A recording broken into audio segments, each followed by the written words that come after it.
एक आदमी रहता था जिसका नाम था चाचा फद्दू। पूरे गांव में उसकी दो चीजें मशहूर थीं। एक उसकी लंबी मूछें और दूसरी उसकी ऐसी अक्ल के लोग सुनकर सर पकड़ लेते थे। चाचा फद्दू हर वक्त लोगों को मशवरे देते रहते थे, चाहे किसी ने मांगा हो या ना मांगा हो। एक दिन सुबह सवेरे गांव के चौक में बैठे कहने लगे, मैंने फैसला किया है कि अब मैं गांव को जदीद बनाऊंगा। लोग हैरान हो गए। नाई अल्लाह दत्ता बोला, चाचा पहले अपने घर की टूटी चारपाई तो जदीद कर लो। सब लोग हंसने लगे। गांव में एक नौजवान था करीम। वो मेहनती और समझदार लड़का था, सबकी मदद करता था। करीम ने हंसते हुए पूछा, चाचा अब क्या नया कारनामा करने वाले हो? चाचा फद्दू ने राजदाराना अंदाज में कहा, मैं बारिश रोकने वाली मशीन बनाऊंगा। ये सुनकर पूरा गांव कहकही लगाने लगा। चाचा ने दो पुराने पंखे, एक टूटा ड्रम और साइकिल की घंटी इकट्ठी करके एक अजीब सी मशीन बनाई। ऊपर से एक ताख्ती भी लगा दी। बैनुल अक़वामी बारिश रोक मशीन। बच्चे रोज वहां जमा होकर हंसते रहते थे। एक दिन अचानक आसमान पर काले बादल आ गए।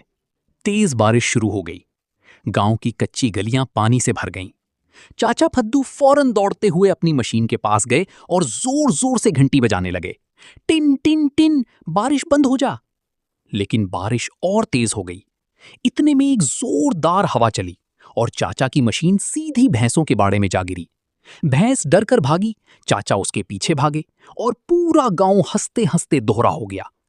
लेकिन हंसी मजाक के बीच एक मुश्किल खड़ी हो गई। गांव के किनारे रहने वाली बूढ़ी अम्मा जैनब का घर पानी से भरने लगा। दीवार गिरने वाली थी।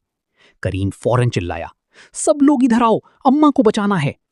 बस फिर क्या था, नाई अल्लाह दत्ता, लोहार बशीरा, चाचा फद्दू, हत्ता के गांव के बच्चे भी दौड़ पड़े। कोई बोरियां ला रहा था, कोई पानी निकाल रहा था, कोई अम्मा को सहारा दे रहा था। चाचा फद्दू भी पहली बार बगैर मशवरा दिए वाकई काम कर रहे थे। वो बार बार फिसलते और गिरते थे। लोग हंसते भी जाते मगर साथ काम भी करते जाते। एक जगह चाचा फद्दू कीचड़ में फंस गए और बोले, पहले मुझे निकालो फिर दुनिया बचाना। करीम हंसकर बोला, चाचा आज आप भी कौमी खिदमत का हिस्सा हैं। सब ने मिलकर अम्मा जैनब का सामान महफूज जगह पहुंचाया। गांव वालों ने पूरी रात जागकर एक दूसरे के घर बचाए। सुबह जब बारिश रुकी तो गांव थका हुआ जरूर था, मगर सबके चेहरों पर सुकून था। अम्मा जैनब की आंखों में आंसू आ गए। वो बोली, बेटा घर तो दोबारा बन जाएगा, मगर आज तुम सब ने साबित कर दिया कि असल ताकत एक दूसरे का साथ देना है। चाचा फद्दू ने अपनी मूंछों को ताऊ देते हुए कहा, हाँ भाई, मेरी बारिश रोक मशीन तो नाकाम हो गई, मगर हमारा इत्तेहाद कामयाब हो गया। पूरा गांव जोर जोर से हंसने लगा। फिर करीम ने सबको देखकर कहा, मुश्किल वक्त में पैसा, ताकत या अकल नहीं, इंसान का साथ काम आता है। अगर हम एक दूसरे के शाना बशाना खड़े रहें तो बड़ी से बड़ी आफत भी छोटी लगती है। उस दिन के बाद नूरपुर के लोग पहले से ज्यादा मुत्तहिद हो गए।